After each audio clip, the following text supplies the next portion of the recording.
I want you to take a second and just visualize your last experience trying to meet someone new. Oh, yeah, that is a loaded request for most people. Right. Seriously, close your eyes if you have to and put yourself right back in that exact moment. Just mentally go there. Exactly. Whether you were looking for a little romance, trying to find a new friend in a new city, or maybe just, attempting to expand your professional network, where were you? Probably not anywhere glamorous. Yeah, what did the room look like?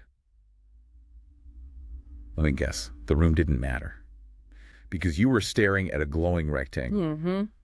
Universal experience. You were probably sitting on your couch, bathed in that harsh blue light, your thumb just aggressively swiping left, right, up, down. Completely checked out. Yeah, you were just completely glazed over, almost in this trance state, treating human faces like items in a catalog. That is such an accurate way to put it. You were experiencing what the culture has perfectly dubbed swipe fatigue. Yeah, it is a deeply, deeply isolating feeling, and the irony is just incredibly heavy because that feeling is brought on by tools that were entirely designed, engineered, and marketed to connect us. Bring us together, supposedly. Right. When we pull back and look at the macro data, we are currently staring down a landscape where there are 127 million singles in America. Wait, 127 million? Yeah. That is nearly 40% of the population. Just let that number sit for a second. 40%. That is just massive. It's a huge portion of the country. And yet, simultaneously, we are living through this staggering, well-documented epidemic of isolation. I mean, the math simply does not seem to add up. Okay, let's unpack this. Yeah. Because that massive disconnect is exactly what's driving our entire conversation today. It's the core issue. Right. That gap between how many of us are actually out there physically existing in the world and how completely alone we actually feel. Today, we are diving into the evolving, messy, and frankly fascinating landscape of modern human connection. Quite a journey. Specifically, we are doing a deep dive into a phenomenon and a company called Speed Mingle. Yeah, and it's a really intriguing case study. What we are looking at today is a concept that actively asks people to step backward in a way. Like a retro thing? Sort of. It wants you to leave the digital comfort zone and re-enter the analog world of face-to-face, unscripted interaction. Which is terrifying for some people. Oh, absolutely. But, and this is the crucial hook, it does so while utilizing a very specific privacy-first technological safety net. Okay, so it's not just a free-for-all. Exactly. It isn't just a blind leap back into the 1990s. So to figure out how this actually works, we've dug into a mountain of material for this deep dive. I mean, we aren't just looking at, marketing brochures. No, we really got into the weeds. We've gone through the proprietary mechanics of their matching systems, deep dived into their frequently asked questions, and even examined venue blueprints, like this historic spot in Tennessee called Mere Bowls. Beautiful place. Yeah, and we've also pulled from an archive of blogs written by a duo named Alice and Zach, listen to a podcast dedicated entirely to the psychology of this stuff called 21st Century Dating Decoded. Which has some great insights. It really does. And we scrutinized an explainer video that breaks down the actual on-the-ground mechanics of these events. Right. The goal here is to figure out a very specific proposition. Can moving backward to in-person interactions, combined with a protective layer of modern privacy tech, actually be the cure for our collective digital burnout? To understand where this movement is going, we kind of have to look at the wreckage of the past. The graveyard of dating trends. Pretty much. The quote-unquote speed event industry has tried to fix this isolation problem for decades, and it has almost universally failed. Ouch. Yeah. The explainer video from our sources makes a very rigid, almost defensive distinction right out of the gate. They desperately want you to know the difference between speed dating and speed mingling. Yeah, they treat them like two completely different species of socializing. They really do. And honestly, reading through the descriptions, I totally get it. Speed dating sounds like a nightmare. It was a psychological pressure cooker. Speed dating, as it was traditionally engineered in the late 90s and early 2000s, was highly structured and exclusively for romance. Very intense. Exactly. You'd walk into a room, sit down, and engage in these rigid 3 to 7 minute mini interviews. Ugh, the mini interview. Right. The seating was strictly orchestrated. Usually you'd have a line of tables where one gender sat still and the other rotated at the blow of a whistle. A literal whistle. Yes, very clinical. The entire psychological framework was basically a rapid-fire assessment. Like, are you my future spouse? Yes or no? Yeah. It was a high-pressure vetting process that induced massive anxiety. It's basically corporate interviewing, but with, like, bad lighting and a cash bar. That's spot on. You're sitting there with a literal clipboard, grading a human being on their 5-year plan while a timer ticks down. Mm. But speed mingling, which is the model this current company uses, is positioned entirely differently. Much more relaxed. Yeah, it's described as having a free-flowing cocktail party vibe. It's not just about finding a spouse. It's meant for broadening your social horizons across the board. Right. Making friends, networking. Exactly. Finding casual fun. And yes, dating too. It's about increasing the quantity of casual, low-stakes interactions without the intense one-on-one assessments. And what blew my mind in these sources is the history of this specific company, Speed Mingle. Oh, it's fascinating. Reads like a timeline of modern dating's rise and fall. It really is a time capsule of human socializing. The company was actually founded way back in 2001 in Omaha, Nebraska. Wow, 2001. Think about the context of 2001. This was an era just before the massive explosion of algorithmic online dating like eHarmony. Oh, right. And way, way before the invention of smartphone apps like Tinder. At the time, they were running these flagship analog concepts, things like the 4-minute date. Just 4 minutes. Yep. And lock and key events where people literally walked around with padlocks and keys trying to find a match to break the ice. That is so deeply 2000s. And something called Dine in the Dark. Okay, I have to admit, Dine in the Dark sounds like pure early 2000s experimental social dynamics. I kind of love it. It's definitely memorable. So they get some regional momentum, and in 2004, the concept lands in Birmingham, Alabama. A guy named Brad Peters attends an event, gets totally hooked on the energy of the concept, and by 2006, he buys the entire company. He saw the potential. He really did. He moves the headquarters down to Birmingham and starts expanding it across the Southeast. He starts experimenting with LGBTQ+ events, couples events, business networking. He's building an empire of analog connection. But then 2009 hits, the global economic downturn. Yeah. And the company just, well, they stop. A complete, total 14-year hiatus. They don't relaunch until late 2024. And you know, that 14-year gap is not just a piece of trivia. It is the critical key to understanding their current business model. How so? Well, our sources explicitly state that over the years, approximately 90% of speed dating companies that launched ended up failing. 90%. That's a brutal failure rate. It is. The FAQ section points to 2 massive fatal flaws in the industry. First, a failure to maintain high-quality events, meaning bad venues, bad lighting, unbalanced ratios. Basically, depressing environments. Exactly. Yeah. But the second flaw was the killer. It was the unauthorized release of participants' personal information. Wait, like handing out phone numbers without permission? Yes, exactly. People would go to these events, hand in their scorecards, and the organizers would clumsily blast out emails or phone numbers to people who hadn't mutually matched. Oh no, that sounds awful. It was. It led to harassment, stalking, and immense social discomfort. But that 14-year hiatus, it allowed Speed Mingle to sit back in the shadows and observe the entire life cycle of the smartphone app era. They got to watch everyone else make mistakes. Right. They watched the rise, the peak, and the current burnout of digital dating. They watched us surrender all our data, get fatigued by the algorithms, and they re-entered the market specifically targeting the pain points we developed during those 14 years, namely swipe fatigue and data privacy. I have to push back a little here, though. I mean, I understand the romantic nostalgia for the early 2000s, but hasn't technology fundamentally made it infinitely easier to meet people? Wow. I mean, I have my phone right here. If I want to find a group of people in my zip code who specifically love 19th century French poetry, own a golden retriever, and enjoy indoor rock climbing, I could apply a filter and find them in 5 seconds. You can find them, sure. Right. It's a miracle of modern efficiency. Why would I throw away the ability to curate my dating or social life just to go stand in a room in Birmingham and hope for the best? Because you are confusing efficiency of filtering with efficiency of connection. Okay, fair point. Yes, technology has made it easier to locate people, but locating a human being is not the same as connecting with them. The sources highlight that having the world in your pocket actually works against us psychologically. Like too many options. Exactly. You are dealing with the paradox of choice.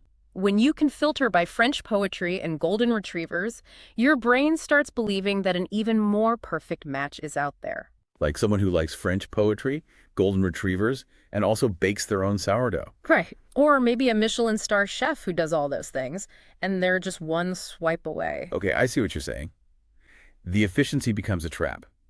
When you open a dating or networking app, the sheer volume of faces makes it paradoxically impossible to choose anyone because settling feels like a failure. It creates a constant state of dissatisfaction. You start treating human beings like inventory.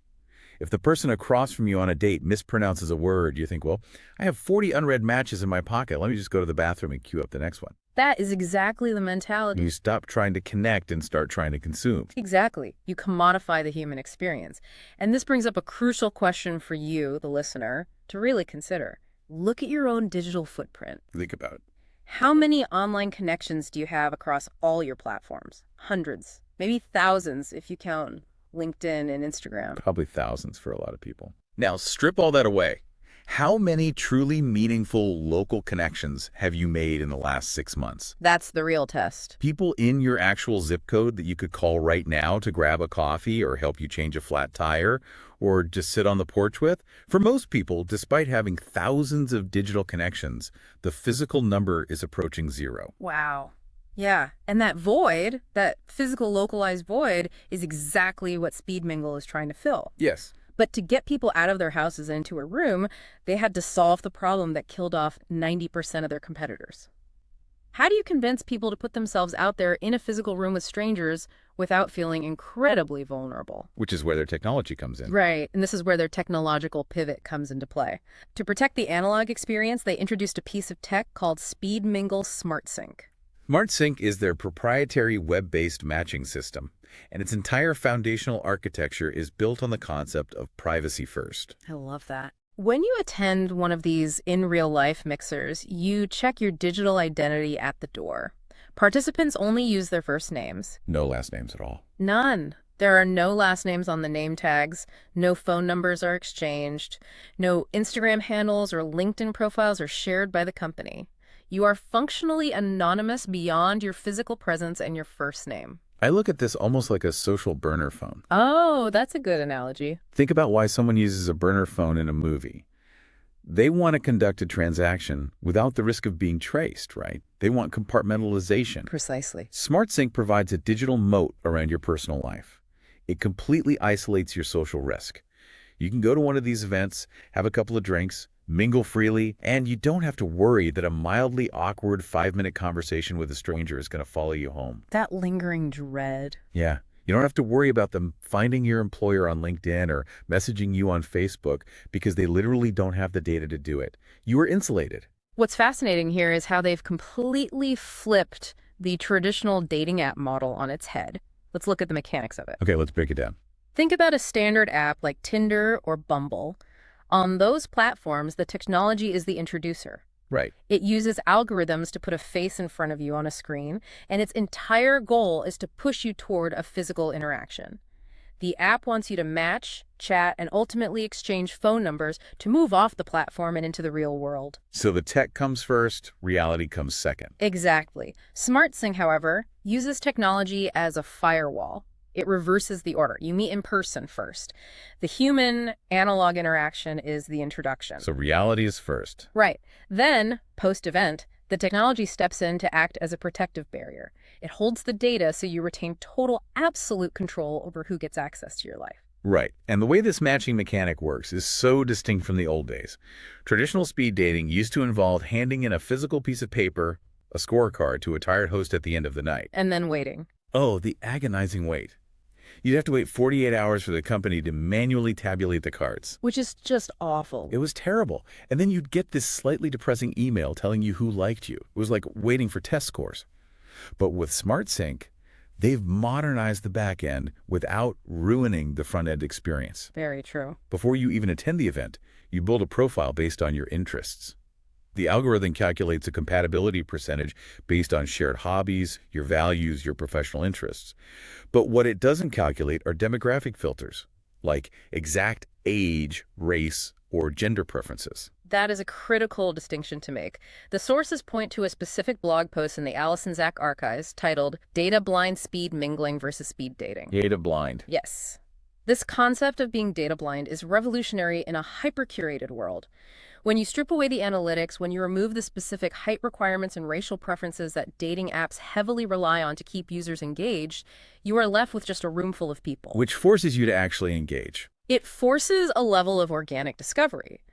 You might find yourself having a phenomenal conversation with someone who is 10 years older than your usual filter would allow, simply because you share a deep interest in a specific hobby or life philosophy. It totally forces you to rely on actual interpersonal chemistry rather than a curated checklist. Exactly. The algorithm basically says, hey, you both care about environmental conservation and jazz music. Here is your compatibility score. Now go see if you actually enjoy talking to each other. And after the event, you log into the web app. Right. You see the profile pictures of the people you met and your compatibility percentages. But here is the genius security feature. This is the best part. You can only initiate a secure chat through their web app if there is mutual interest.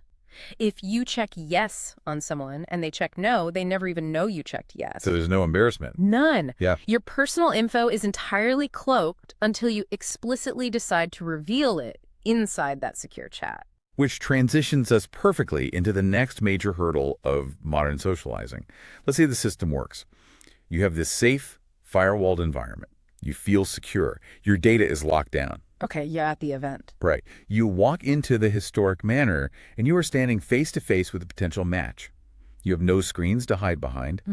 How do you actually bypass the agonizingly boring small talk that ruins most initial interactions? Ah, yes, the dreaded "so what you do for work" interview. It is the absolute fastest way to kill the vibe in any room. The second you ask someone what they do for a living, you immediately put them into a professional, performative mindset. They pull out their mental resume. Yes. It stops being a social interaction and starts being a status negotiation. So Speed Mingle recognized this, and their answer to the small talk trap is physical.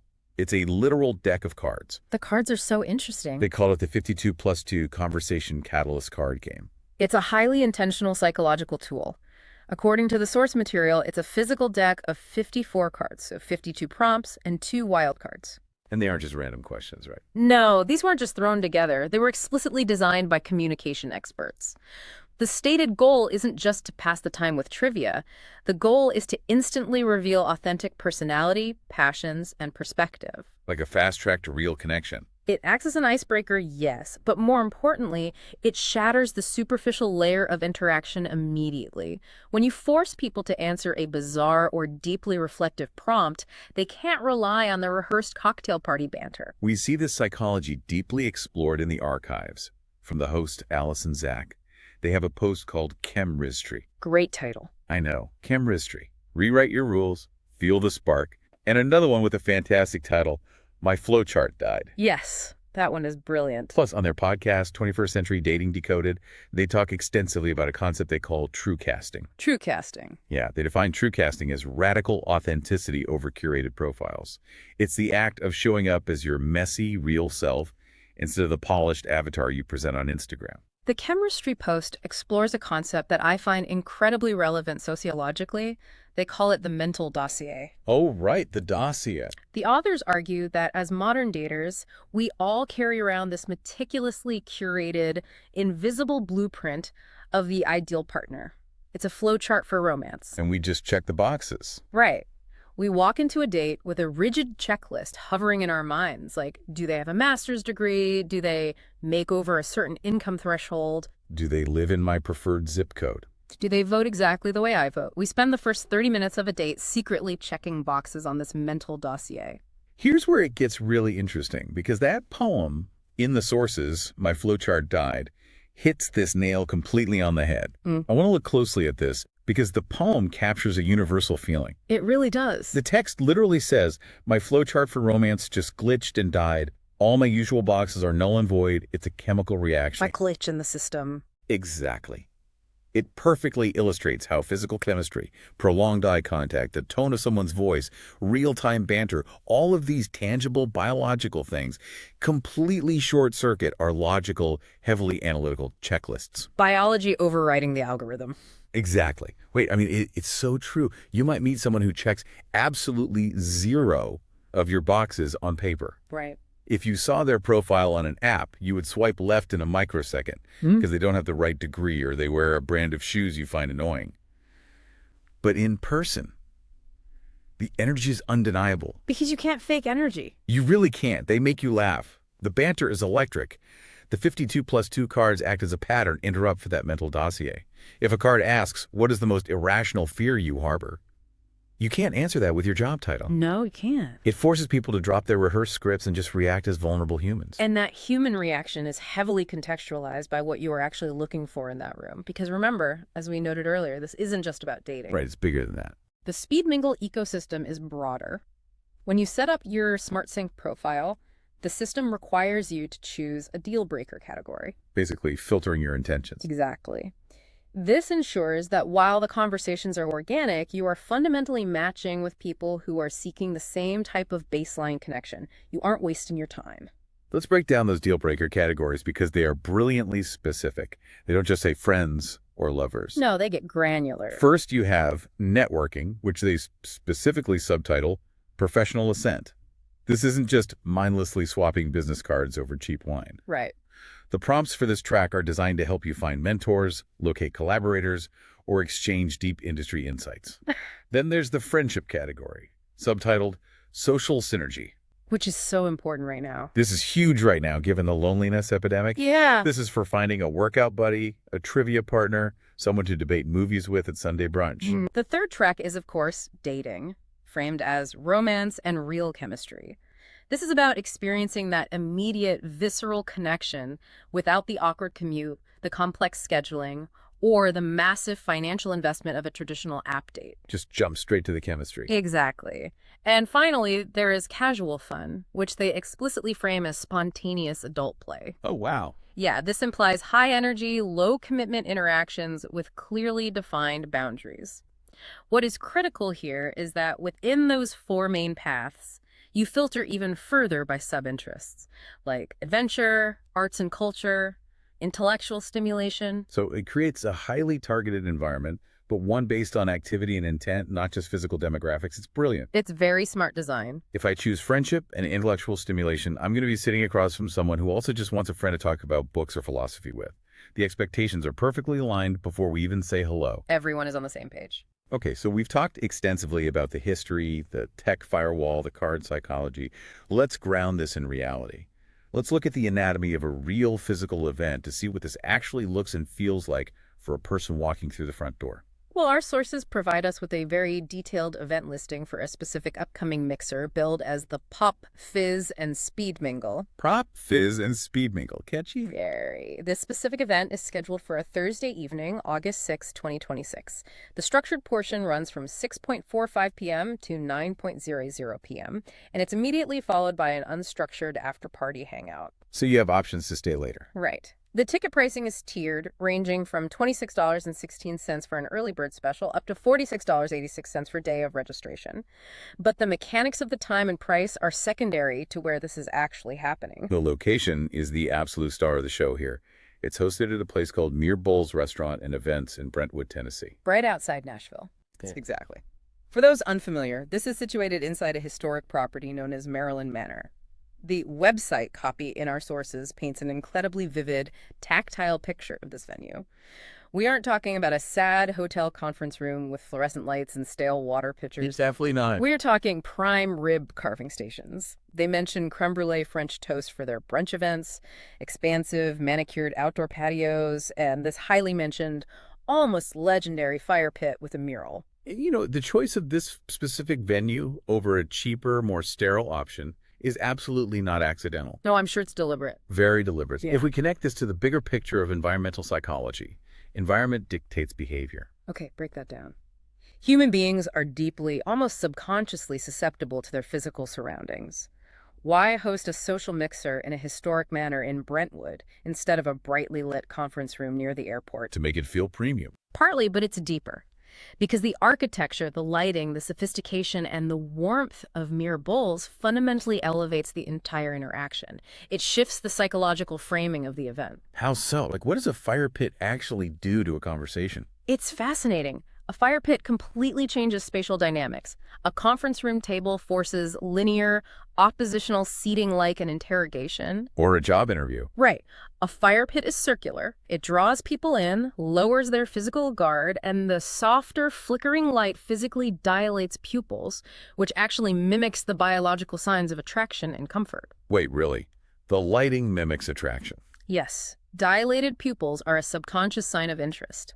It takes an event that could easily feel like a transactional, desperate meat market and transforms it into a high-energy, sophisticated social gathering.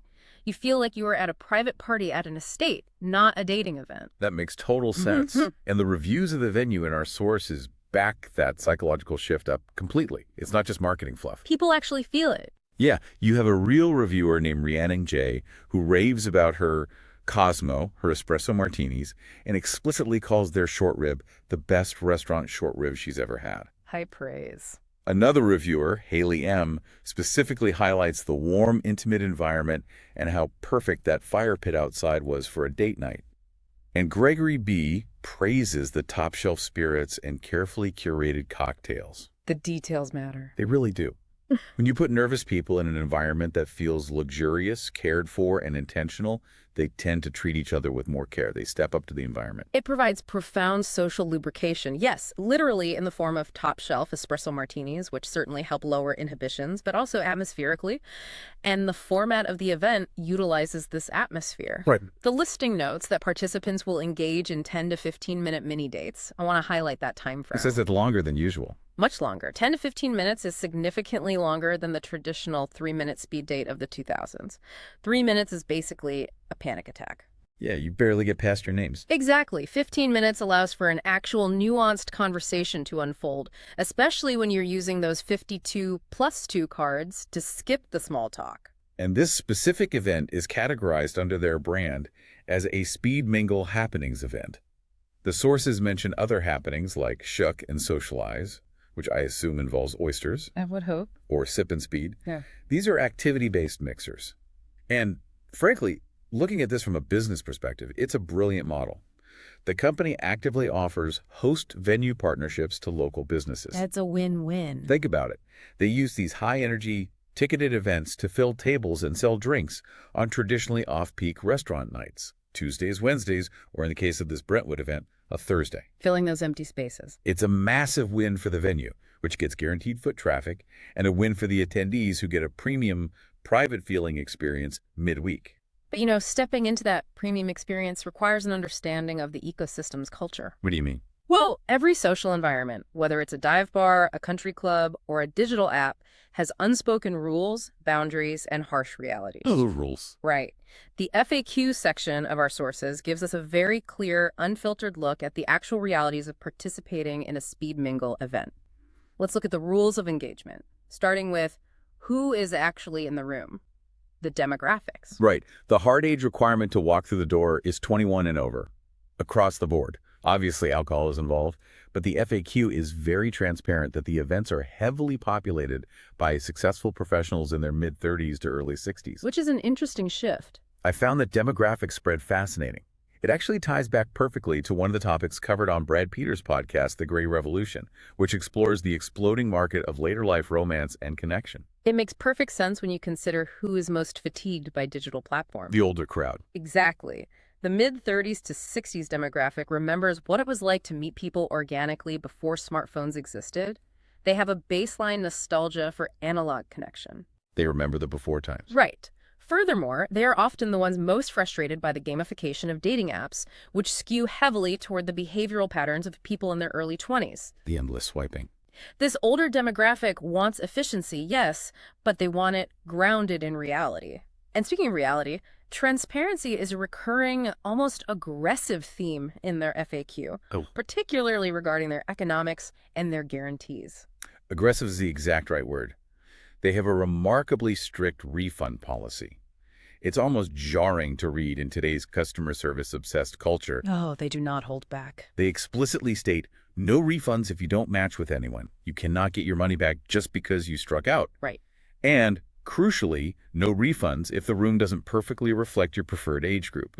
They maintain a strict open age policy to ensure everyone feels welcome, and they absolutely refuse to curate the room to match your exact demographic desires. Because, as they write, great chemistry transcends numbers, and they force you to accept that by refusing to refund you if you complain about the numbers. I love that. And I also want to talk about their dress code, because it genuinely made me laugh out loud when I read it in the sources. Oh, the grandmother rule. Yes. The official dress code is listed as smart casual. Pretty standard, right?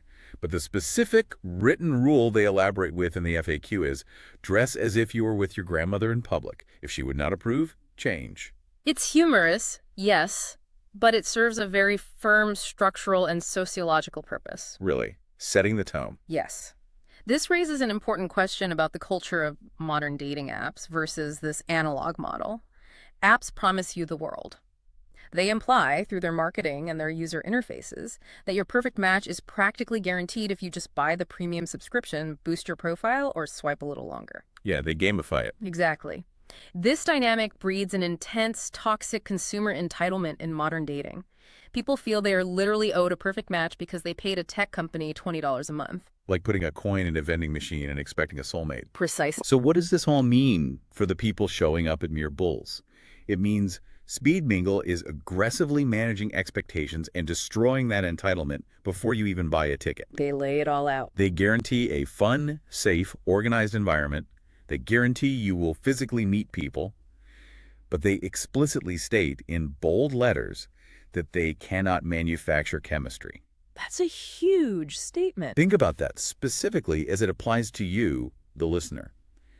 When was the last time a company, especially a tech-adjacent company that uses algorithms, boldly told you what they couldn't do? It almost never happens.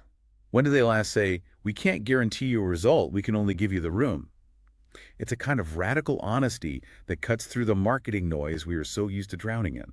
It strips away the illusion of control that digital platforms sell us. An app tells you it can filter out anyone who doesn't meet your exact physical and financial specifications, making you feel like you are a god designing a partner in a laboratory. Build-A-Bear, but for dating. Right. Speed Mingle says, here are your community members. They might be older than you want. They might be younger than you expect. You might not match with a single one of them tonight.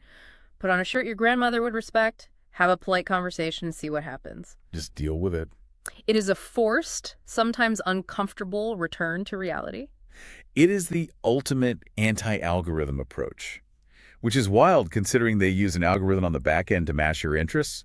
But in the room, you are forced to deal with serendipity, the chaotic, unclannable nature of human interaction. Which is how we used to do it. Exactly.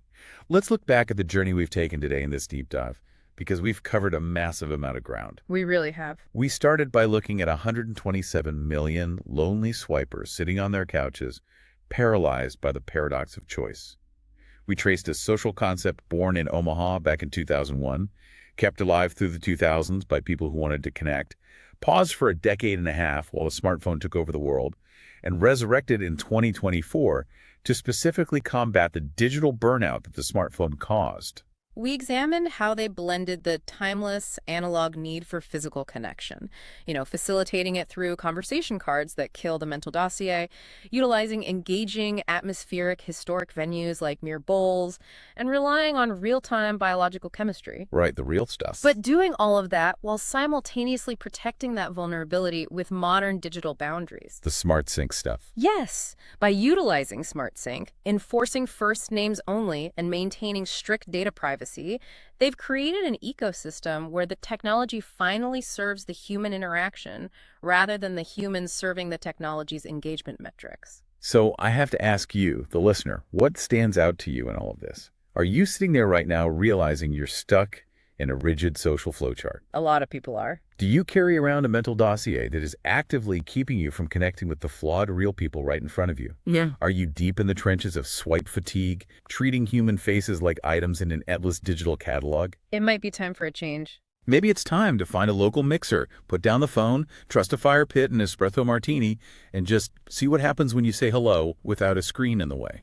I want to leave you with a final thought to consider, something that builds on this entire evolution of how we socialize. I'm already. For the last 20 years, since the dawn of social media, we have enthusiastically used the internet to broadcast the most intimate details of our personal lives to complete strangers. We really have. Oversharing is the norm. We willingly uploaded our demographics, our real-time locations, our political preferences, and our relationship statuses. We want it to be found. Yeah, the spotlight. But now, with systems like SmartSync being utilized strictly to protect real-world anonymity, Are we witnessing a massive paradigm shift in human behavior? Mm. Are we entering an era where technology's primary role in our socializing will no longer be to expose us to the world, but to serve as a digital bodyguard for our physical lives? A digital bodyguard. Will the ultimate luxury of the future social scene be the ability to remain completely unsearchable, existing only in the physical moment until you and only you decide otherwise? That is a phenomenal thought to leave on.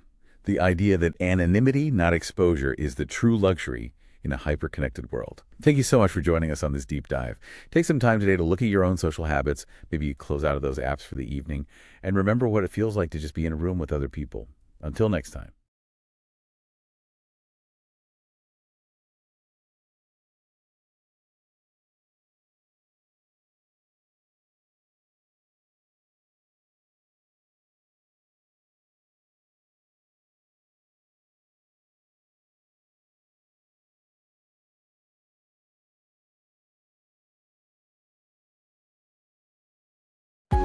Thank you for listening and watching on the new Speed Mingle TV network.